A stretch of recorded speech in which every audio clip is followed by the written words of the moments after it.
Hi, everybody.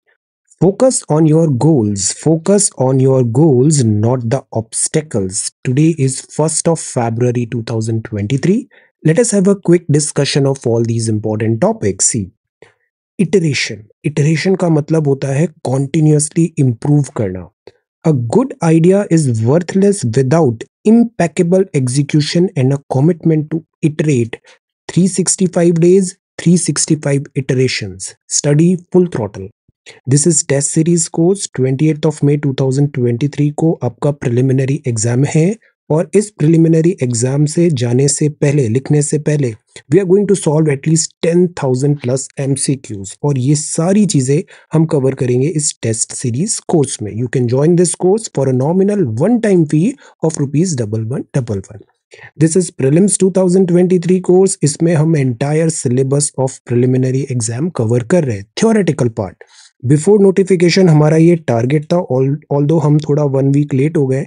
Geography और history ये next 1 और 2 वीक में कंप्लीट हो जाएगा और इसके साथ दिस फर्स्ट राउंड ओवर होगा और मिडिल ऑफ फरवरी में अराउंड सेकेंड वीक और थर्ड वीक में we will start the revision. Ground zero scratch से हम सारी चीजें एक बार रिवाइज करने वाले हैं. लास्ट 2-3 इयर्स का करंट अफेयर्स, कोर सब्जेक्ट्स का रिवीजन और अब हम पढ़ेंगे एडवांस टॉपिक्स बिकॉज अब हमारा फाउंडेशन रेडी हो गया है. So you can join this course. आप अगर लेट ज्वाइन करते हैं तब भी आपको प्रीवियस सारी क्लासेस के नोट्स, वीडियोस एटसेट्रा सब अवेलेबल रहेंगे. We are going to have some revision classes as well. Okay, so notification आ गया है. हमें बहुत अच्छे से थ्योरेटिकल पार्ट भी और एप्लीकेशन पार्ट भी, इन दोनों चीजों को कवर करना है. You all are going to do really really well in this examination. आज की जो क्लास है, आज की क्लास में 8 PM पे हम इकोनॉमिक सर्वे और बजट का एक स्पेशल सेशन लेंगे यूट्यूब पे. एंड देन बिकॉज आज नोटिफिकेशन भी आ गया है, so 9 PM onwards we will have exclusive Google Meet session. वो माइक ऑन रहेगा, उसमें आप अपनी क्वेरीज एटसेट्रा भी डायरेक्ट 1-to-1 आप इंटरेक्ट कर सकते हो. ये सारी चीजें अभी हम 9 बजे आज रात को कंडक्ट करेंगे. Alright, so let us begin with our newspaper the Hindu. Because newspaper का मतलब है डेली ब्रीफ, का मतलब है everyday means everyday, consistency and discipline. So this is the Hindu. Wednesday, आज पहला तारीख है February 1st 2023. तो India has a stable and fearless government. ये पहला सेशन था आज बजट भी प्रेजेंट हुआ है. तो जो first session of the parliament होता है, जैसे अभी बजट सेशन का स्टार्ट हुआ, वो प्रेसिडेंट ऑफ इंडिया एड्रेस करते हैं और president of India government policies को फ्लोर में बताते हैं. तो India has a stable and fearless government, Murmu ma'am ने बताया. देन दिस इज कोविड-19 एटसेट्रा. अब सी, आज बजट सर्वे आया है. बजट सर्वे कल रात को कल आया था और आज बजट फाइनेंस मिनिस्टर ने पार्लियामेंट में प्रेजेंट किया है. इन दोनों को कैसे कवर करना है बहुत एफिशिएंटली और स्मार्टली मैं आपको आगे बताता हूँ. ओके, बिफोर दैट ये टेलीग्राम क्विज भी है. 5 MCQs पर डे हम मॉर्निंग में करते हैं. Join our Telegram channel for all the updates and all the PDF content. Vocabulary है सैल्वेज. सैल्वेज मतलब होता है उबार. The rescue of a wrecked or disabled ship or its cargo from loss at sea, मतलब आप उसको rescue कर रहे हो, रिकवर कर रहे हो, सैल्वेज. पार्लेंस मतलब होता है बोलचाल, that is like jargon, language etcetera. Trove means भंडार, treasure trove, a store of valuable or delightful things. Outpace करना, आगे बढ़ाना, go, rise or improve faster. Bustling market है, full of activity, busy, crowded या स्वार्मिंग. सो आज के vocab words हैं bustling, outpace, trove, parlance or salvage. If you come across any other important word, write down that word along with its meaning in the comment section down below. अच्छी vocabulary होना बहुत जरूरी है. ये exam fact series है. This is a really good series. Polity के हम quick one liners देख रहे हैं, exam facts. So Gandhi ji was first referred to as father of the nation by Subhash Chandra Bose ji. Historic 1929 Lahore session of Indian National Congress was presided by 1929 पूर्ण स्वराज की बात हुई थी, जवाहरलाल नेहरू जी. ये किस रिवर के पास में था? Can you answer? The expression tourist with destiny was used by Jawaharlal Nehru ji on the occasion of August Declaration. Subhash Chandra Bose ji renamed what as Shaheed and Swaraj. तो ये थे अंडमान एंड निकोबार आइलैंड्स. अंडमान निकोबार के कुछ आइलैंड्स का अभी फिर से हमने रीनेम किया है, वो किस बेसिस पे किया है, कैन यू आंसर? कुछ जो आइलैंड्स हैं अंडमान निकोबार के, उनका नाम फिर से हमने बदला है। By what name was the Women's Regiment of Indian National Army known? The answer is Rani Jhansi Regiment.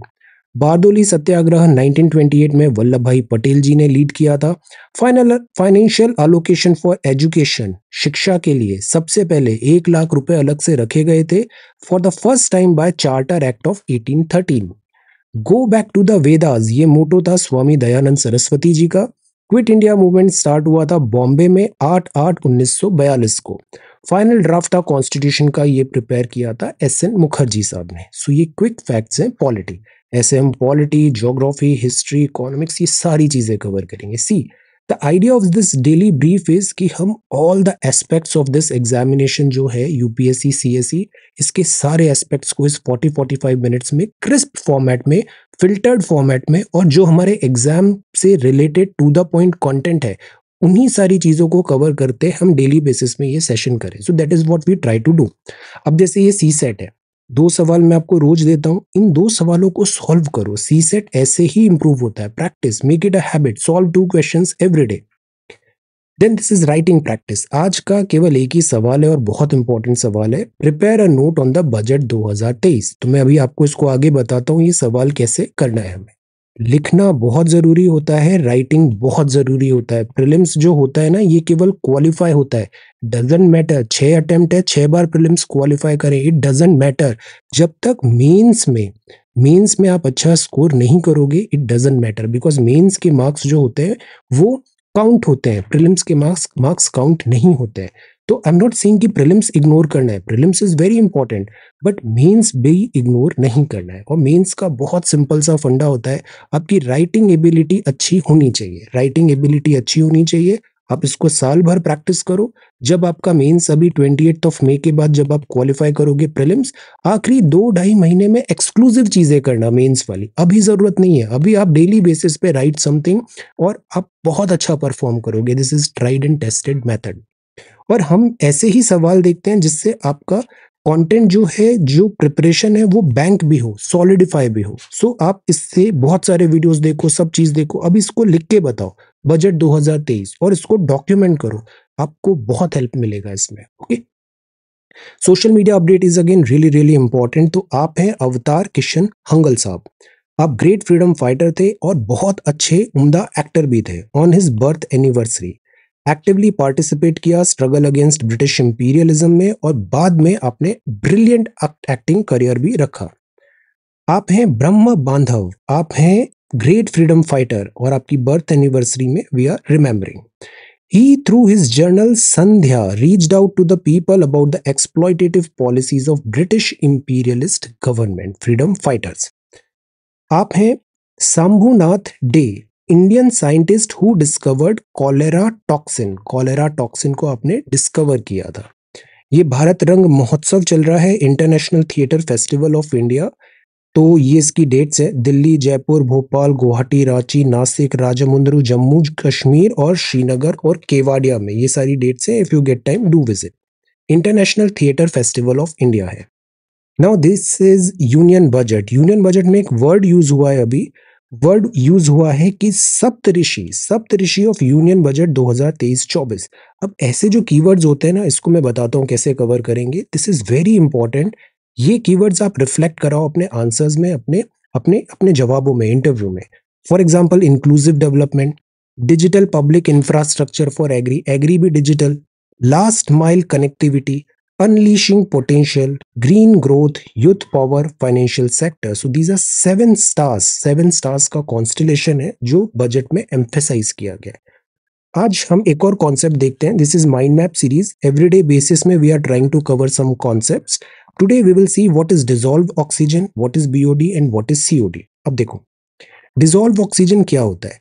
पानी में ऑक्सीजन होना जरूरी है, अदरवाइज वहां पे लाइफ सस्टेन नहीं होगा।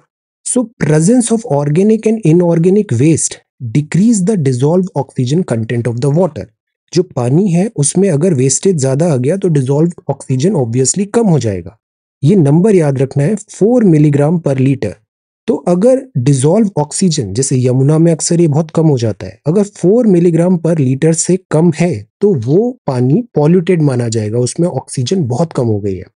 Dissolve content of water is important for the survival of aquatic organism. कई बार लेक्स में हम देखते हैं डेड फिशेज ऊपर आ जाती है, वाई? बिकॉज उसमें ऑक्सीजन का डेफिशिएंसी हो गया है। बहुत सारे फैक्टर्स हैं जैसे surface turbulence, photosynthetic activity, oxygen consumption bye organism, या फिर डिकम्पोजिशन ऑफ ऑर्गेनिक मैटर। ये कलेक्टिवली डिसाइड करते हैं कि डीओ कितना है वाटर का। हायर अमाउंट ऑफ वेस्ट है तो उससे डिकम्पोजिशन ज्यादा होगा और उससे ऑक्सीजन की कमी होगी, तो डीओ वहां पर कम हो जाएगा। तो ये जो 4 mg है ना, ये 4 mg क्राइटेरिया है, 4 mg पर लीटर। अगर इससे कम है ऑक्सीजन तो नो फिश कैन सर्वाइव। अगर ये ज्यादा है, से 14 तक जा रहा है, तो ऑल फिश कैन लिव। तो डिसॉल्व ऑक्सीजन मतलब हम बता रहे हैं कि ये जो पानी है ये एक्वेटिक लाइफ को सस्टेन कर सकता है या नहीं। अब दूसरा वर्ड एक आता है बीओडी एंड सीओडी। देखिए, बहुत सारी बायोलॉजिकल एक्टिविटी होती है ओशन में, वाटर में। तो ये जैसे सीवेज आ गया, रन ऑफ हो गया, फाइटोप्लैंक्टन हो गए, ऑर्गेनिक मैटर यहाँ पे आ गया, ये डिकम्पोज होने के लिए ऑक्सीजन की रिक्वायरमेंट होगी। तो because of high amount of organic matter, dissolve oxygen, because organic matter is consuming all the oxygen, so dissolve oxygen कम हो जाती है। तो this is BOD, biological oxygen demand. BOD जब हाई होता है मतलब डीओ कम है और वहां पे एक्वेटिक लाइफ कम मिलेगी। तो डिफाइन कैसे करोगे आप इसे? Water pollution by organic waste is measured in terms of biochemical oxygen demand. BOD होता है amount of dissolve oxygen needed by bacteria in decomposing organic waste. जो पानी में है, पानी में बहुत सारा ऑर्गेनिक वेस्ट आ गया, उसको आपको हटाना है, डिकम्पोज करना है, उसके लिए ऑक्सीजन की जरूरत पड़ेगी। तो ओवरऑल जो अवेलेबिलिटी ऑफ ऑक्सीजन है पानी में वो कम हो जाएगी। तो दिस इज बीओडी। ये मिलीग्राम पर ऑक्सीजन पर लीटर में बताई जाती है। हायर वैल्यू ऑफ बीओडी मतलब सारा ऑक्सीजन ऑर्गेनिज्म ने कंज्यूम कर लिया डिसॉल्व डिस्ट्रॉय करने के लिए, सो डीओ वहां पर कम हो जाता है। BOD is limited to biodegradable material. अब देखो यहां लिखा है biogeochemical, biological. Biological oxygen demand अगर है तो ये केवल बायोलॉजिकल या बायोडिग्रेडेबल मटेरियल ही हो रहा है, केमिकल को तो हम देख नहीं पा रहे हैं। तो BOD is not a reliable in comparison to COD. COD से हमें और ज्यादा वाइडर एस्पेक्ट पता चलता है वाटर पॉल्यूशन का। तो केमिकल ऑक्सीजन डिमांड में हम ऑल टाइप ऑफ लाइक इसमें जो केमिकल्स वहां पे कितने हैं, बीओडी से केवल बायोलॉजिकल था, केमिकल में हम सारी चीजें आ जाती है। तो this is slightly better mode than to measure pollution load in water. तो सीओडी क्या होगा? इट इज लाइक कि कितना ऑक्सीजन है, measures the amount of oxygen in parts per million to oxidize organic, oxidizable, inorganic compound in the water this sample. तो इसमें biodegradable भी आ गए और नॉन बायोडिग्रेडेबल भी आ गए। सो दैट इज वे सीओडी एक रिलेटिवली बेटर पैरामीटर माना जाता है। Okay, so this is the concept of day dissolve oxygen, BOD and COD. अब हम आते हैं न्यूज़पेपर में। अब देखो, न्यूज़पेपर में दो चीज है, एक तो है हमारा दिस इकोनॉमिक सर्वे जो कल आया था, और दूसरा है बजट। इकोनॉमिक सर्वे कैसे पढ़ना चाहिए? देखो, इकोनॉमिक सर्वे एक बहुत बड़ा डॉक्यूमेंट होता है, ये मैंने अभी टेलीग्राम पे शेयर किया है, इसका लिंक हैव अ लुक। इसमें कुछ 414 पेजेस हैं, 414 पेजेस है। Although it is a really good material जो इकोनॉमिक्स की प्रेजेंट सिचुएशन को समझने के लिए बड़ा हेल्पफुल होता है। बट इकोनॉमिक्स आज की डेट में ऐसा है कि दिस इज रैपिडली चेंजिंग। सो हम इकोनॉमिक सर्वे को कैसे देखें?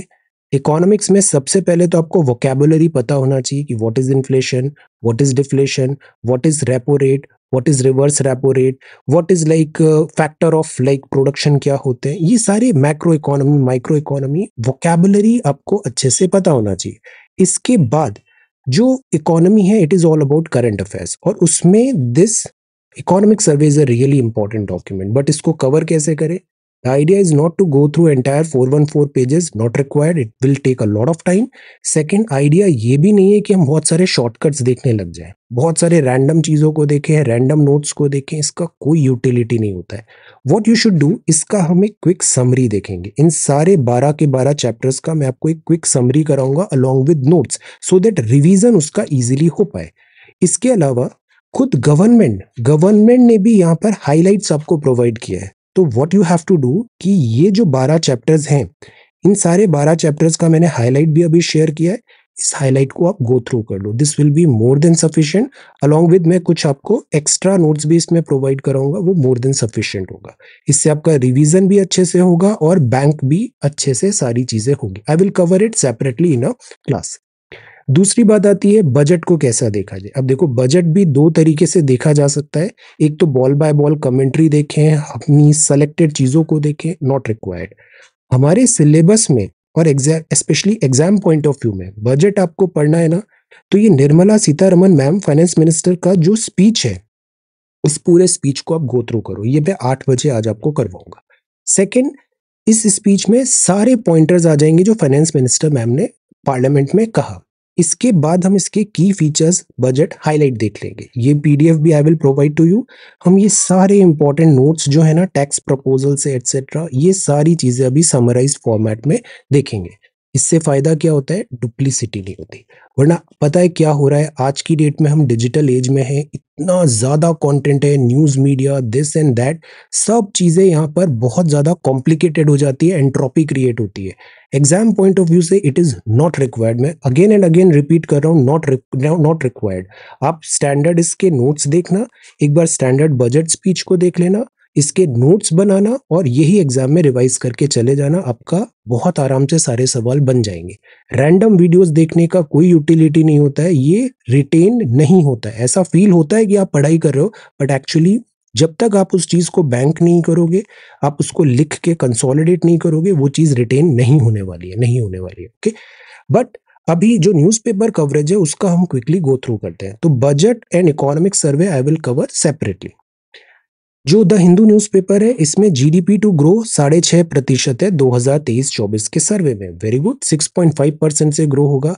बट ये जो नंबर है ना, इनको ज्यादा सीरियसली नहीं लेना है। अभी इतना अनसर्टेनिटी है, अभी कल यूक्रेन में कुछ हो गया वर्ल्ड वॉर टाइप, या फिर से अभी फिर से रेसेशनरी टेंडेंसीज आ गई, ये सारे नंबर जंक हो जाएंगे, तो इसको बहुत सीरियसली नहीं लेना है। Pandemic induced blues are over. India on a strong wicket now. Good. Need to stay vigilant. See, need to stay vigilant on inflation and current account deficit. ये दोनों अभी भी थ्रेट है। सॉलिड डोमेस्टिक डिमांड है, ये saviour है। Capital investment में भी पिकअप देखने को मिल रहा है। तो ये फाइनेंस मिनिस्टर हैं मैम, और इंटरेक्ट कर रही हैं वी अनंता नागेश्वरन, ये है चीफ इकोनॉमिक एडवाइजर। तो ड्यूरेबल रिकवरी की हम बात कर रहे हैं। अब जैसे ये कर्व्स होते हैं ना, एक जैसे होता है के शेप रिकवरी, एक होता है वी शेप रिकवरी। तो द आइडिया इज, इससे भी लास्ट टाइम सवाल आया था। तो द पॉइंट इज, अभी ये जो रिकवरी है ये रोबस्ट है, स्टेबल होनी चाहिए।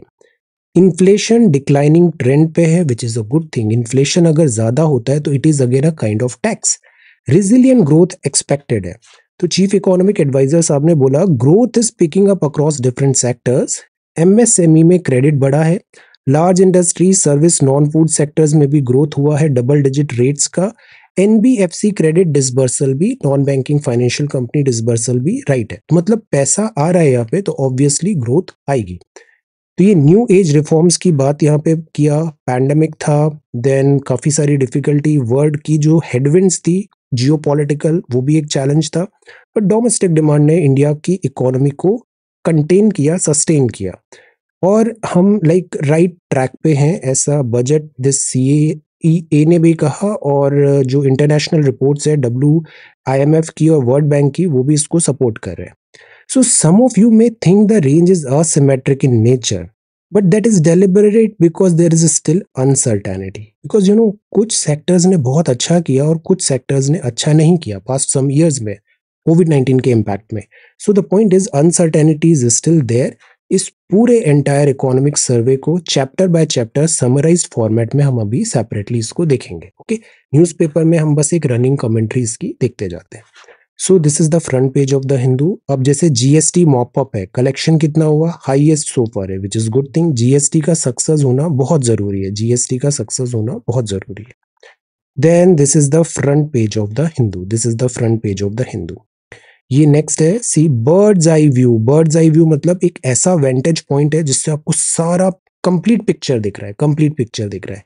जैसे मैं अक्सर क्या बताता हूँ, स्टूडेंट्स आते हैं, न्यूबीज होते हैं, उनको लगता है बस करंट अफेयर्स दिन भर देखेंगे यूपीएससी की प्रिपरेशन हो जाएगी।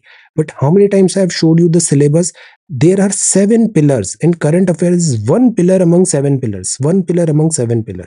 तो you have to like, जैसे bird's eye view होता है ना, आपको टोटलिटी में सारी चीजें कवर करने की जरूरत है. तो ये विशाखापट्टनम है. This is very beautiful.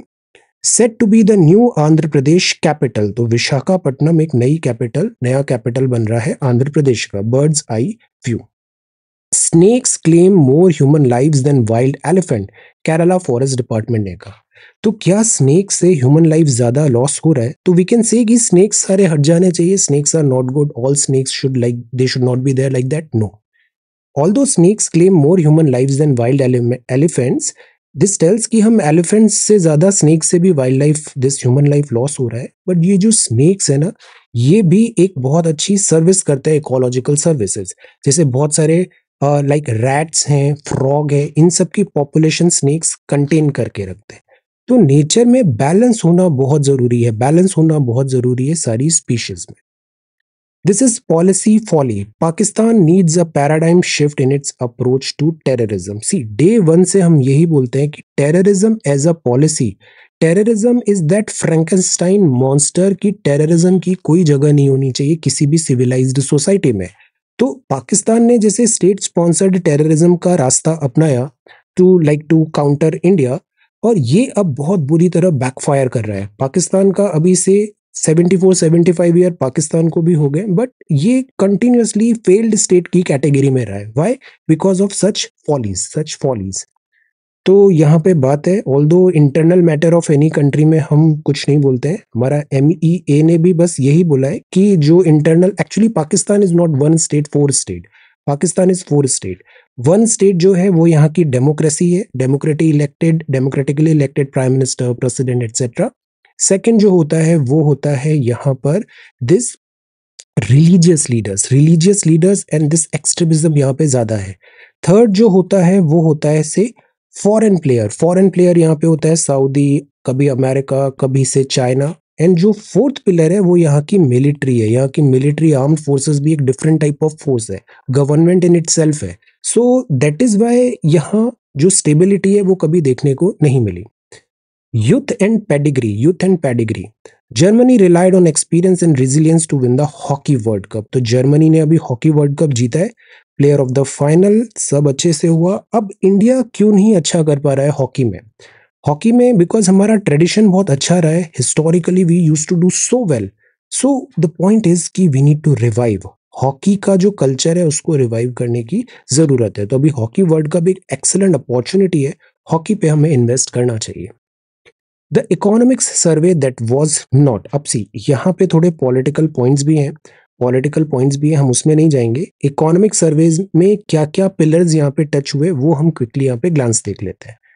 तो बजट जो था widely lauded by new classical economic commentators, because structural shift हुआ इंडिया की इकोनॉमी में from the hands of the government to the private enterprises. जैसे आपको पता है जब इंडिया आजाद हुआ तो हमारा ज्यादा जो शिफ्ट था वो था कि गवर्नमेंट ओन चीजें ज्यादा होगी. बट इसके बाद पिछले कुछ टाइम से शिफ्ट ये हो रहा है कि से हम ओपन कर रहे हैं चीजों को, सेक्टर्स ओपन कर रहे हैं और मिनिमम गवर्नमेंट और मैक्सिमम गवर्नेंस पे ध्यान दे रहे हैं. तो this is like we are becoming a market led economy. हम प्राइवेट एंटरप्राइज की जगह बढ़ा रहे हैं, फ्री ट्रेड की जगह बढ़ा रहे हैं. और that was the prevailing wisdom then dubbed as Washington consensus. तो वॉशिंगटन कंसेंसस में भी ये चीज बोला था कि लाइक गवर्नमेंट है, इसका जगह कम हो और गवर्नेंस पे हम ज्यादा फोकस करें और मार्केट को हम फ्री छोड़ें. तो ये सारी चीजें काफी सारे कैपिटलिस्टिक वर्ल्ड में भी देखने को मिला, अमेरिका, ब्रिटेन इकोनॉमीज में, इंडस्ट्रियल पॉलिसीज में. जब चाइना ने वेपनाइज किया ट्रेड को, स्पेशली कोविड-19 के बाद भी, तो वर्ल्ड में अब ये बात आया कि हमें सेल्फ रिलायंट भी होना है. ग्लोबलाइजेशन इज इंपॉर्टेंट, बट साथ ही साथ हमें सेल्फ रिलायंस इन एसेंशियल मैटर्स होना चाहिए. जैसे चिप का शॉर्टेज हो गया, ट्रेड में बहुत ज्यादा चाइना पे डिपेंडेंसी हो गया, ट्रेड वॉर हो गया. सो the point is Washington consensus जो था कि हर चीज मार्केट ड्रिवन हो जाए, मार्केट फ्री प्लेयर्स हो जाए और गवर्नमेंट बैक सीट पे आ जाए, इसमें एक kind of like China economic model ने वॉशिंगटन कंसेंसस को चैलेंज किया कि गवर्नमेंट इंटरवेंशन भी चाहिए। For example when it comes to say vaccination, when it comes to providing the essential, तो देर आर सम थिंग्स जो गवर्नमेंट कंट्रोल भी होना चाहिए। अब यहाँ पे बात है, जैसे वर्ल्ड में जियो पॉलिटिक्स हुआ, रशिया यूक्रेन कॉन्फ्लिक्ट हो रहा है, देन इसमें भी वर्ल्ड लाइक डिवाइडेड हो रहा है। करेंसी अरेंजमेंट जैसे डॉलर डोमिनेट करता है, but we are trying to find an alternative, not only us, other countries as well. फिर हमने सोचा कि डिबेट कैसे हो पॉलिसी थिंकर्स एंड मेकर्स में, तो इकोनॉमिक सर्वे ने इन सब चीजों को टारगेट भी किया है। ओके, तो द पॉइंट इज कि इनकम इनइक्वालिटी है, स्टेट्स के बीच में इनइक्वालिटी है, property tax revenue, satellite technology use करो, इन्फ्लेशन यूज करो, जैसे लास्ट टाइम एक इंडियन थाली वर्ड यूज किया था, एस्टिमेट करो internal migration of people etcetera. The point is economic survey में इन सब मैटर्स पे, पिलर्स पे थॉरो पॉन्डर करने की जरूरत होती है। इकोनॉमिक सर्वे में अब यहाँ थोड़ा क्रिटिसिज्म भी है कि इतनी सारी चीज़ों को देखा नहीं, हाउसिंग, ये सब चीज़ें हम आगे देखेंगे, कीवर्ड्स इंपॉर्टेंट है, housing market, digital infrastructure, economic data में कितना आना चाहिए, हम की मैसेजेस क्या है जो लार्जर ऑडियंस, जैसे अभी आपको मैंने दिखाया ये समरी पार्ट, ये समरी डॉक्यूमेंट भी गवर्नमेंट ने ही प्रोवाइड किया है, सो दैट ये जो सिंप्लीफाइड बातें हैं बजट की और इकोनॉमिक सर्वे की, ज्यादा से ज्यादा लोगों तक वो सारी इकोनॉमिक अवेयरनेस आए, जानकारी आए। जीएसटी में चैलेंजेस आए, जीएसटी को हमने ठीक किया। एमजी नरेगा के इम्प्लीमेंटेशन में चैलेंजेस आ रहे हैं, MG NREGA implementation, but the point is कि दिस इज द टाइम जब इकोनॉमिक क्राइसिस जैसी भी सिचुएशन है all over the world, dark clouds है रिसेशन के, हम एम्प्लॉयमेंट और जो बेसिक्स है उसको हम करेक्ट करके आगे बढ़े। तो ये जो बात है गवर्नमेंट लाइंस है, जैसे अभी टैक्स स्लैब भी चेंज किया है, मेक इन इंडिया को बढ़ाने की बात किया है। सो इंडिया का ऐसा नहीं है कि आगे डिफिकल्टी है, इंडिया अभी जिस पोजीशन पे है, the future is very bright, but we should not forget the basics, we should not forget the basics, basics भी नहीं भूलना चाहिए। और ये नहीं भूलना चाहिए कि जैसे आज की डेट में कोई भी प्योर कैपिटलिस्ट कंट्री नहीं है, कोई भी प्योर सोशलिस्ट कंट्री नहीं है, कैपिटलिज्म और सोशलिज्म के बीच जो लाइन है ना वो बहुत ब्लर हो गई है। तो this is what we need to do, और जो हमने डे वन से भी किया है, और हम एक मिक्स्ड इकोनॉमी रहे, we should move in that direction. So this is that. ये आर्टिकल भी बड़ा अच्छा है, ये वी रंगनाथन साहब ने लिखा है, एनर्जी इकोनॉमिस्ट है इन्होंने। इन्होंने बोला सोलर एनर्जी का हम इतना ज्यादा जोर डाल रहे हैं, क्या ये सोलर एनर्जी उतना प्रॉमिसिंग है या it is more like noise. India में जैसे सोलर एनर्जी के काफी बड़े प्रोजेक्ट्स भी अभी लग रहे हैं, जैसे एक पूगा जियोथर्मल एनर्जी प्रोजेक्ट है, एक भादला सोलर प्रोजेक्ट है, जैसलमेर में है, देन विंड फॉर्म है, देन विंड सोलर विंड, ऐसे बहुत सारे हम रिन्यूएबल एनर्जी के प्रोजेक्ट्स ले रहे हैं। क्यों ले रहे हैं? कोल और पेट्रोल से दो प्रॉब्लम है, एक तो हमें इसको इंपोर्ट करना पड़ता है तो बहुत पैसे खर्च हो जाते हैं, करंट अकाउंट डेफिसिट भी हो जाता है, और डिपेंडेंसी हो जाती है जियो पॉलिटिक्स में से अरेबियन कंट्रीज या फिर रशिया या फिर USA, like that, because we are dependent, import कर रहे हैं। तो दूसरी चीज ये होती है कि ये पॉलिटिक भी है, तो we need to find the alternative. India के साथ अच्छी चीज क्या है, यहाँ पे ट्रॉपिक ऑफ कैंसर है, तो सफिशिएंट सोलर इंसोलेशन है इंडिया के पास, सोलर इंसोलेशन, ये चीज अमेरिका और अदर टेम्परेट यूरोपियन कंट्रीज के पास ये एडवांटेज नहीं है, हमारे पास सोलर का एडवांटेज है। बट क्या ये सस्टेनेबल है, या फिर हमें सोलर के बिहाफ में कोल और पेट्रोल को जस्ट लाइक दैट डिस्कार्ड कर देना चाहिए? According to this article, no. हमें जो एनटीपीसी का भी जो मेन था थर्मल पावर प्रोजेक्ट, मतलब कोल बेस्ड, उस एक्सपर्टीज को अभी और कैरी करने की जरूरत है। तो द पॉइंट इज, क्या ये जो पूरा सोलर एनर्जी पे बहुत ज्यादा हम एम्फेसिस दे रहे हैं, ओवर्ट एंथुजियाज्म दिखा रहे हैं, क्या ये एक काइंड ऑफ एजेंडा है, एक्सटर्नल प्रेशर है, so called carbon limiting renewable energy के रास्ते में आगे जाने का? क्या ये सस्टेन्ड होगा या नहीं होगा? तो पहली बात तो ये है कि जो सोलर पावर है वो क्यों कोल से कंपेयर नहीं कर पाती, बिकॉज आज भी देखो सोलर का इतना ज्यादा एडॉप्शन नहीं हुआ है, प्राइमरली हम अभी भी कोल बेस्ड इलेक्ट्रिसिटी पे ही डिपेंड करते हैं, बिकॉज जो इसकी जो ओवरऑल कॉस्ट है वो ज्यादा हो जाती है। सोलर एज सच तो रिन्यूएबल है, चीपर पड़ेगा, बट इसको सेटअप करने का जो इनिशियल कॉस्ट है वो बहुत ज्यादा है। इलेक्ट्रिसिटी हाई वोल्टेज वायर से हम ट्रैवल कराते हैं तो उससे लॉस भी होता है, बट अगर कोल है तो हाई ट्रांसमिशन से हमें पास कराना है, बट अगर सोलर है तो सोलर एनर्जी जो बना, एनर्जी को स्टोर तो करना पड़ेगा, तो स्टोर करने के लिए आपको बैटरीज चाहिए होंगी, तो overall this becomes more expensive. Solar energy आपने बना लिया, बट बैटरीज, स्टोरेज एटसेट्रा ये काफी एक्सपेंसिव हो जाता है। प्लस कार्बन मार्केट भी है पिछले कुछ टाइम से लाइक क्रैश हो गया है। ये जो क्योटो प्रोटोकॉल था इसमें एक ऐसा ट्रेड ऑफ करने की बात आया था कि कोई अपना एक्सेस कार्बन एमिशन है जो उसको टारगेटेड मिला हुआ है, कोटा है, उससे कम खर्च कर रहा है तो वो उसको मार्केट में सेल भी कर सकता है। एक काइंड ऑफ इंसेंटिव था to reduce the carbon output. But अब क्या बात आ रही है कि वर्ल्ड क्योटो प्रोटोकॉल से भी आगे निकल चुका है। Coal, solar and some calculation calculation देखिए तो ओवरऑल जो कॉस्ट आती है कोल से जो ओवरऑल कॉस्ट आती है वो ही कुछ सोलर से भी आ जाती है अगर हम पूरा इकोसिस्टम को कंसिडर करें। Particulate emission cost of carbon ज्यादा होती है, इससे पॉल्यूशन भी होता है, there is no doubt about it. So we are not defending coal but the point is क्या ओवरटली अगर हम सोलर पे शिफ्ट होंगे तो ये क्या कुछ बेनिफिट होगा या नहीं होगा? क्या ये मिसगाइडिंग तो नहीं है? बैटरी कॉस्ट आप इंक्लूड करो और प्लस कोल से ज्यादा सोलर अभी इसलिए अट्रैक्टिव लग रहा है बिकॉज यहाँ पे बहुत सब्सिडाइज्ड है। जैसे आप रूफ टॉप सोलर पैनल लगाते हो, सब्सिडाइज्ड होते हैं, कंसेशंस देती है गवर्नमेंट। बट एक बार कंसेशन चला गया देन व्हाट? हाइड्रो पावर भी एक अच्छा रिसोर्स हो सकता है बट हाइड्रो पावर में प्रॉब्लम क्या आती है, डूब बहुत होता है, डैम बनाने के लिए बहुत सारा एरिया डूब होता है। प्लस इंडिया जो है वो है से हम अगर अगर अर्थक्वेक का जोनेशन देखें तो 2 to 5 इंडिया जो है, अगर अर्थक्वेक मैपिंग देखें हम तो प्रोबेबल है इंडिया में जहाँ पे हाई फ्लो वाटर पॉसिबल है हिमालयन स्टेट्स में, वहाँ इकोलॉजिकली सेंसिटिव है। तो वहाँ पे अगर अर्थक्वेक एंड एटसेट्रा, जैसे भी जोशीमठ में भी प्रॉब्लम आ रहा है, तो क्या हाइड्रो पावर एक सस्टेनेबल होगा या नहीं होगा, ये भी एक सवाल है। चाइना ने थ्री गॉर्ज प्रोजेक्ट बनाया यांगजी में, world's biggest hydro electric project. India में बनाना मुश्किल है। एक तो एनवायरमेंटल लॉसेस कैलकुलेट करना, जमीन को लाइक रिहैबिलिटेट कराना, वहां पर अक्वायर करना, ये एक बहुत कॉम्प्लिकेटेड चीजें हो जाती है। तो ओवरऑल एनटीपीसी का जो एक्सपर्टीज रहा है कोल बेस्ड पावर प्रोजेक्ट का, एनटीपीसी हैज डन वेल। तो we should not like push, we should wait for the right time. Unnecessary push करेंगे तो ये कॉस्टली अफेयर लग सकता है। ये आर्ग्यूमेंट्स है यहाँ पे।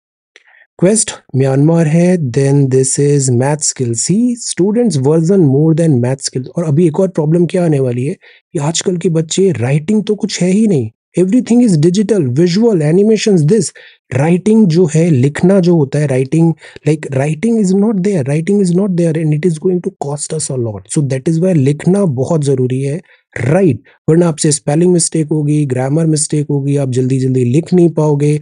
तो क्या मतलब इतनी सारी चीजों का अगर आप एग्जाम में उसे लिख नहीं पाओ? बिकॉज नो मैटर आपको जितना कुछ आता है, अगर आप उसे लिखोगे नहीं, it is of no use, it is of no use. जो पेपर में आप लिखोगे 3 घंटे में, वही आप कर सकते हैं, दैट्स ऑल। ओके, तो राइटिंग इज इंपॉर्टेंट। इस इडियम का क्या मतलब है? The writing is on the wall. Text and context है sugar, Norway wealth fund, IMF ने अभी बांग्लादेश को लोन अप्रूव कर दिया, सीपीएसई डीमैट अकाउंट। यह बात है एमजी नरेगा का। एमजी नरेगा में दो प्रॉब्लम हो रही है। एमजी नरेगा में 100 दिन का पेड एम्प्लॉयमेंट मिलता है बट अब लोग इतने टेकर्स नहीं मिल रहे एमजी नरेगा के। प्रॉब्लम ये आ रही है कि कई बार जो इसमें पैसा है वो कम बता रहे हैं कि जितना वेज मिल रहा है, और उससे भी बड़ी प्रॉब्लम है कि टाइम पे वेज पेमेंट नहीं हो रहा। कि जॉब आपने कर लिया, नौकरी कर लिया, दिहाड़ी हो गया, बट बहुत टाइम तक पैसा नहीं मिला उसका। तो दैट इज वाई टेकर्स कम हो गए हैं एमजी नरेगा के। एमजी नरेगा को 22-23 में दिस इकोनॉमिक सर्वे ने अपलॉड किया है, इसको काफी अच्छा बताया। मैं बहुत सारी चीजें आपको जो न्यूज़पेपर में बताता हूँ ना, we never talk like an activist, we never talk like politicised नहीं करते हैं। जो एक्चुअली गवर्नमेंट जिस डायरेक्शन में सोच रही है, गवर्नमेंट एज एन इंस्टीट्यूशन, जो विभाग जिस डायरेक्शन में सोच रहे हैं, I try to present that picture. I always say कि एमजी नरेगा में आपको बताया कि प्रॉब्लम्स हैं, बट एमजी नरेगा को इवन गवर्नमेंट चेंज हुई तब भी हमने एमजी नरेगा को एक्सेप्ट किया है, आगे बढ़ाया है। The survey credited the scheme on having a positive impact on income per household, agriculture productivity, production related expenditure। तो जो ये एमजी नरेगा है, दिस इज गुड। और एमजी नरेगा में अब ऐसा नहीं है कि चैलेंजेस नहीं है। सबसे बड़ा चैलेंज बजट अलोकेशन का होता है, टाइमली वेजेस पेमेंट का भी होता है। 100 डेज का एम्प्लॉयमेंट है और पीआरएस ने रिपोर्ट में बताया कि इसके टेकर्स थोड़े कम मिल रहे हैं, टेकर्स कम मिल रहे हैं। मेजर जो रीजन है वो है डिले टाइम पे पेमेंट नहीं होना। प्लस एट टाइम्स जो क्वालिटी ऑफ वर्क होता है, बिकॉज इसमें नॉन स्किल्ड लेबर होता है, non skilled every house hold 18+ का, उसमें भी डिफिकल्टीज आती है। नो योर इंग्लिश में है डिमोलिश और destroy. When you demolish something you tear it down. जैसे कई बार बिल्डिंग्स को हम डिमोलिश करते हैं, जो पुरानी बिल्डिंग्स हो जाती है dilapidated, the house was demolished last week. Demolition is a deliberate human act, हमने खुद उसको डिमोलिश किया। डिस्ट्रक्शन ह्यूमन भी हो सकता है, नॉन ह्यूमन भी हो सकता है, नेचर ने उसको डिस्ट्रॉय किया, तो दैट इज डिस्ट्रक्शन। तो डिमोलिश और डिस्ट्रक्शन। ओके, जैसे the recent floods in AP destroyed a number of villages, he set fire to the house and destroyed it. तो डिस्ट्रॉय मतलब नेचर भी है, ह्यूमन भी है, डिमोलिश इज बाय ह्यूमन। कई बार हम फिगरेटिवली भी यूज करते हैं, like she defeated him in his argument, she demolished his arguments, like that. Okay, then informally it means to eat up, gobble up or devour. He was very hungry, he demolished a plate of idli, 10 idli खा लिया पे। Okay, his theory was demolished by the expert, तो this is demolish. Then हम ton भी use करते हैं, ton के भी बहुत सारे कॉन्टेक्स्ट हो सकते हैं। एक तो होता है सैकड़ा, 100। So a great quantity plural में हम इसको बोलते हैं, जैसे he has tons of money, बहुत पैसा है उसके पास। It also means a great weight, the suitcase weighs a ton, बहुत भारी है। Timely ton by Kapil, ton a boys the motorcyclist who drive at great speed, तो this is like ton. Then he was caught by the police when he was doing a turn on his motorcycle. Okay. फिर एक होता है proteases, मतलब proteases है, this is pronunciation. इसका मतलब है a person to whom another gives protection and help, उसको आपने अपने संरक्षण में रख रखा है। एट्रीशन, ज्योग्राफी में ये वर्ड पढ़ा था, erosion by friction, wearing down of rock particles by friction due to water. नदी में बहुत सारी रॉक्स, पत्थर्स चल रहे हैं, आपस में टूट के एट्रीशन हो रहा है उनका, विंड से भी हो सकता है, तो this is attrition. Detrition, abrasion, corrosion, contrition. Okay, for example, the recent pushback makes it seems that this will not just be a war of attrition. Don't take up data bill till house debated. See, मैं आपको क्या बार बार बोलता हूँ, अभी जो bill आया है, और ये बिल आया ही है और हम इसमें एक्सपर्ट्स बनने की कोशिश कर रहे हैं, शेयर वेस्टेज ऑफ टाइम। इधर खुद सेंटर ने भी बोला, don't take up data bill till house debates it, अभी डिबेट होने दो, बिल पास होने दो, ये एक्ट बनेगा, तब इसमें कुछ सब्सटेंस आएगा, तब सब्सटेंस आएगा। अभी हमें बहुत ज्यादा ड्वेल करने की जरूरत नहीं होती है, हमें बेसिक्स पता होना चाहिए कि प्राइवेसी क्यों इंपॉर्टेंट है, पुट्टा स्वामी केस ने क्या बोला है, like that. Okay, Collegium recommends 2 more new judges for Supreme Court. Then this is decisive government working with lofty ambitions. President ma'am ने यहाँ पर गवर्नमेंट का पूरा जो साल भर का प्रोग्राम है, लेखा जोखा, ये पार्लियामेंट में फर्स्ट सेशन में प्रेजेंट किया। तो प्रेसिडेंट मैम ने अप्रोच किया और टच किए बहुत सारे प्रोग्राम्स। अब ये जितने भी यहाँ पे बातें बताई गई है ना, ये सब इंपॉर्टेंट, इसका मैं एक अलग से भी आपको हाईलाइट्स शेयर करूंगा, प्रेसिडेंट हाउस ने ट्वीट किए हैं काफी अच्छे, आई विल शेयर इट। तो क्या हुआ, every Indian confidence is at its peak and the world's outlook toward India has changed.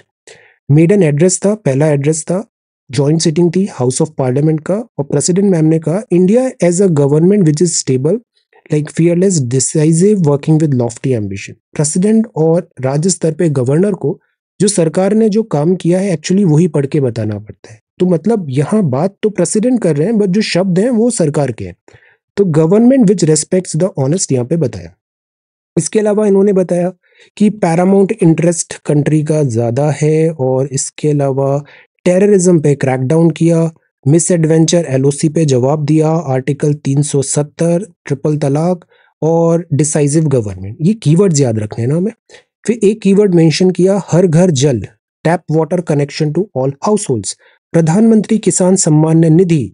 अब देखो, स्कीम से सवाल आते हैं अक्सर एग्जाम में, किस स्कीम से सवाल आते हैं, एक तो जो यहाँ पे मेंशन किया, और आगे बजट में मैं बताता हूँ कि किस स्कीम में कितना पैसा अलोकेट हुआ है, किसको कितना पैसा मिला, सैंक्शन मिला। जिसको ज्यादा पैसा मिला मतलब वो ज्यादा इंपॉर्टेंट स्कीम है, उसको हम डिटेल में पढ़ेंगे, ऐसे सब पढ़ने की जरूरत नहीं पड़ती। G20 is very important. अब जो फॉरेन अफेयर्स आएगा, G20 आप पढ़ो। तो ऐसा ना, हमें जो सिलेबस है, जो डायरेक्शन है, और जिन गवर्नमेंट जॉब्स की आप तैयारी कर रहे हो, उससे सिंक होना जरूरी होता है, इसको बोलते हैं एग्जाम ओरिएंटेड स्टडी। ओके, अब कंसोलिडेटेड हेरिटेज के बारे में बताएं। अब देखो, अयोध्या धाम है, इंडियन मॉडर्न पार्लियामेंट बनी, केदारनाथ धाम की बात की, Kashi Vishwanath Dham corridor, Mahakal project. Then इसके अलावा कॉलेजेस, मेडिकल कॉलेजेस भी बनाने की बात किया। फिर आपने कोट किया कुंटाला कुमारी साबत, ओडिया पोएट को, Utkal Bharati, the poet declared 100 years ago that women of the country was not inferior to anybody। अब सी, आपको कोई आर्टिकल लिखना है, कोई पैसेज लिखना है, पैराग्राफ लिखना है, ऐसे लिखना है, quote this, you will have more weightage, this is very relative and contemporary और गवर्नमेंट अप्रूव्ड, खुद प्रेसिडेंट मैम ने इसको बताया तो इसका वेटेज बहुत ज्यादा है। Women's empowerment has been at the core of all schemes introduced by government. Beti Bachao Beti Padhao. अब जैसे भारत राष्ट्र समिति है, हम यहाँ पे बॉयकॉट हुआ, सो द पॉइंट इज कि ये एक्चुअली प्रेसिडेंट ने जो बताया है वो लाइक गवर्नमेंट जो स्कीम्स है उसको बताते हैं, ऑपोजिशन एट टाइम्स इसको लाइक क्रिटिसिज्म भी करता है। अब ये जो प्रेसिडेंट का स्पीच है, ये अगर एक थैंक मोशन आएगा, वो मोशन पास नहीं हुआ तो उसके बाद क्या होता है, answer polity. Out of pocket and आत्मनिर्भर भारत एंड बजटरी अलोकेशन, ये सारा हम डिटेल में देखेंगे। Then this is see, this is not right, this is not right, this is why I call terrorism. हमेशा से हमने बोला है टेररिज्म की कोई जगह नहीं होनी चाहिए, चाहे वो किसी भी पार्ट ऑफ द वर्ल्ड को। This is not acceptable, this is not acceptable. Terrorism जो है, एक्सट्रीमिज्म जो है, this is a Frankenstein monster, Frankenstein monster. तो this is not acceptable, this is not acceptable. Then western allies है, then this is China, ISMA core sector 7.4 से होगा, IMF ने इतना रिटेन किया, fiscal deficit 59.8%। See EV electric vehicles का 1 crore unit cell हो जाएगा एंड 130 बिलियन का डोमेस्टिक फार्मा है। E commerce second tier smaller city में पॉपुलर हो रहा है और this is sports. Alright, so this is the Hindu newspaper. अब हम देखते हैं आंसर राइटिंग सबमिशंस। अब देखो, बातें करना आसान होता है, लिखना एक्चुअली में चैलेंजिंग टास्क होता है। एक्चुअली में पढ़ना, एक्चुअली में पढ़ाना, ये सबसे मुश्किल काम है। यूपीएससी की बातें करना बहुत इंटरेस्टिंग भी लगता है और बहुत अच्छा भी लगता है, बट बातों से पढ़ाई नहीं होती। You have to write, you have to write. अब देखो, prepare a note on work and powers of the SEBI. SEBI के बारे में अब बहुत अच्छे से जानिए। जैसे अभी बात आ रहा है कि इसकी एक रिपोर्ट आया और इसमें कुछ मैनिपुलेशन गड़बड़ हुआ है लाइक दैट, तो how should we approach this current affairs news. Our syllabus में हमारी अप्रोच में ये नहीं होना चाहिए कि हम बहुत लाइक उसमें उसमें बॉल बाय बॉल देख रहे हैं, कमेंट्री देख रहे हैं, ये हुआ, all type of theories. No, our mandate should be कि हम सेबी पे फोकस करें। सेबी का क्या काम है, क्या वर्क है, क्या पावर है, उसने अपना ड्यूटी नहीं किया, कहाँ लैप्स हुए तो उसको कैसे करेक्ट किया जाए। जैसे 1991-92 का टाइम था, सेबी आया था, सेबी को फिर बाद में लाइक एक्ट ऑफ पार्लियामेंट से इसको रिकॉग्निशन मिला स्कैम्स वगैरह को कम करने के लिए। तो SEBI is important when it comes to stock market.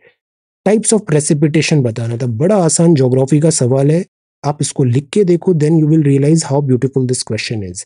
Prepare a short note on the types of precipitation, types of rainfalls क्या होते हैं, क्लाउड टाइप्स क्या होते हैं। इस एग्जाम में कोई हाईफाई चीज करने की जरूरत नहीं पड़ती है, आप आसान आसान चीजों को करो, आप ज्यादा हैप्पी रहोगे, ज्यादा आपका पीस रहेगा और आपका सिलेक्शन भी होगा। This is tried and tested. अभी देखो एग्जाम पास आ रहे हैं, यू ऑल विल रियलाइज कि हम बेसिक्स में आ जाएंगे, तो why not we follow the same approach since day one, since day one. So this is what I always tell कि राइट लिखना बहुत जरूरी है। अब देखो, Saurabh is doing really really good. SEBI कितना अच्छे से बताया, बेसिक फंक्शन क्या है, हेडक्वार्टर क्या है, डेटा बता दिया, बैकग्राउंड भी समझ गए, पावर क्या है, क्वाजी जुडिशियल है, दिस लेजिस्लेटिव भी है, एग्जीक्यूटिव भी है, फंक्शंस बताए, इशूअर, इन्वेस्टर, इंटरमीडियरीज की, सी सो स्ट्रक्चर्ड, वेरी गुड। इश्यूज भी बताए कि आप ऐसे स्कैम्स को डिटेक्ट क्यों नहीं कर पा रहे हो, जो इन्वेस्टर है उसकी प्रॉब्लम्स क्यों नहीं यहाँ पर सॉल्व हो पा रही है टाइम बाउंड मैनर में। Conclusion, very nice.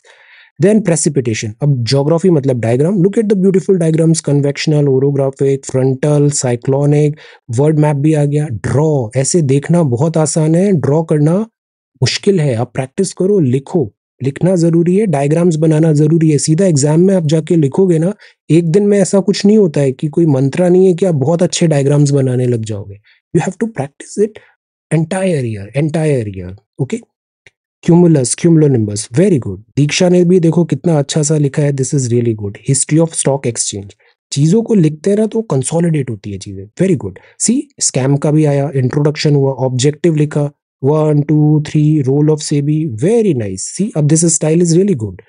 देन यहाँ पे बताया कि उसके फंक्शंस क्या है, regulatory, development, flow chart, very nice, very beautiful. Conclusion and way forward, very nice.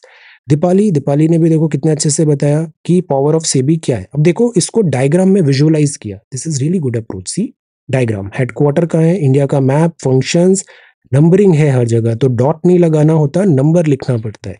Examples भी है और ये कुछ इनिशिएटिव्स भी है। Fantastic.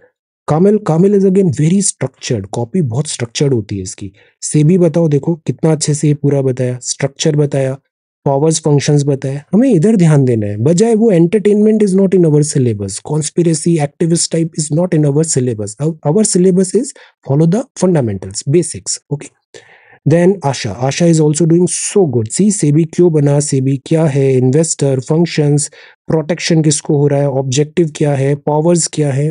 Very nice, beautiful. Mobile app, see mobile app, very good.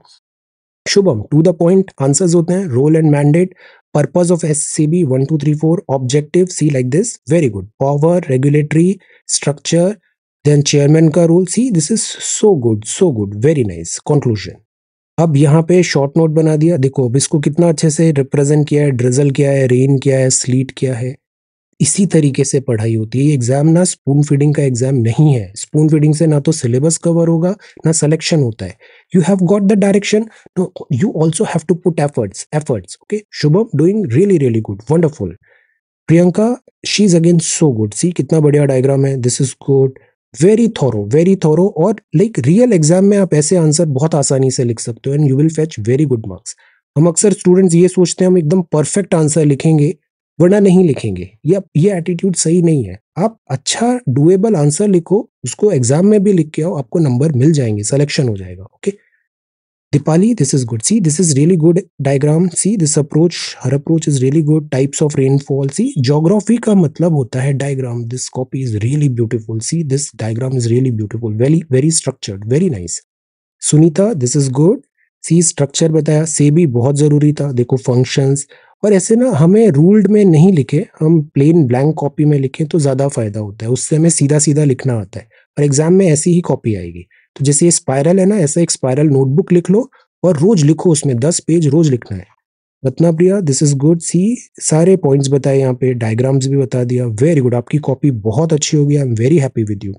Rashmi, this is good. See, SEBI क्यों बना, क्या बैकग्राउंड है, फिर इसके बाद सारे पॉइंट्स बता दिए, very nice, very good. Other functions भी बताए, वेरी नाइस। सेबी, सेबी बहुत इंपॉर्टेंट बॉडी है, अभी बहुत न्यूज में रहने वाला है, आने वाले टाइम पे तो और इंपॉर्टेंट बॉडी बनने वाली है ये।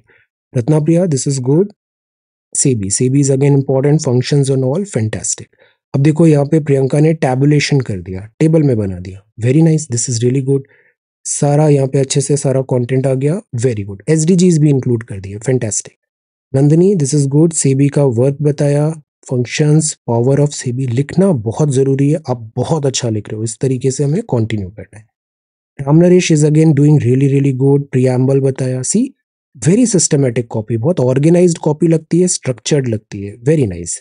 Shivakshi, this is good, structure, power of functions, बहुत अच्छी हैंडराइटिंग भी है आपकी, power of this, issues, way forward, फिर कंक्लूजन भी रख दिया, A F, good, power of SEBI, fantastic. Chandan, very good answer, to the point, types of precipitation, diagram, C good, very गुड, ज्योग्राफी का मतलब डायग्राम होता है, वेरी नाइस। कंक्लूजन भी। नेहा, दिस इज गुड, से भी सारे पॉइंट्स लिखे यहाँ पर, very nice. See, this is really good, way forward. And यहाँ पे see the diagram work, very, ऐसे अच्छे से बताया है डायग्राम, गुड। और बॉक्स के अंदर भी रखा है, यहाँ पे नंबर भी लिख दो, figure 1 2 3 4 like that, very good. Nimbus मतलब this cloud, then this is like this diagram, very good. अब देखो लिखने से चीजें ज्यादा याद हुई ना, तो डू सॉफ्टवेयर इंजीनियर वो अच्छा नहीं होता है जिसने बहुत सारी किताबें पढ़ी है, सॉफ्टवेयर इंजीनियर वो अच्छा होता है जो उन किताबों को पढ़ के एक्चुअल में कोड लिखता है। So you have read this subject beautifully, now लिख के बताओ। Aditi, this is really good. See, precipitation, precipitation, see very good, बहुत अच्छी कॉपी होती है आपकी, और very nice, this is really good. Satya ने भी बहुत अच्छे से लिखा है, work function, power of SEBI, SEBI बहुत इंपॉर्टेंट है, इसको और एनरिच करना है हमें आगे। Then this is Dharmesh, water cycle बताया यहाँ पे, कंडेंसेशन क्या है, then this is humidity, now see this diagram, very good diagram. Then ओरो जियो प्रेसी, very nice, this is really good. दो कमेंट्स और आ गए हैं, लेट अस सी। प्रेसिपिटेशन, सी नेहा ने सबमिट किया है, precipitation, snowfall, slit, hello, see this diagram, very good. तो लिखना इज गुड, सीरस क्लाउड, सारे क्लाउड्स बताए, वेरी गुड। ज्योग्राफी डायग्राम वर्क आप सब लोगों का बहुत अच्छा हो गया, I am very very happy. So इस तरीके से कंटिन्यू करिए, All right. So thank you so much for watching this video. Take care, study well, and be safe.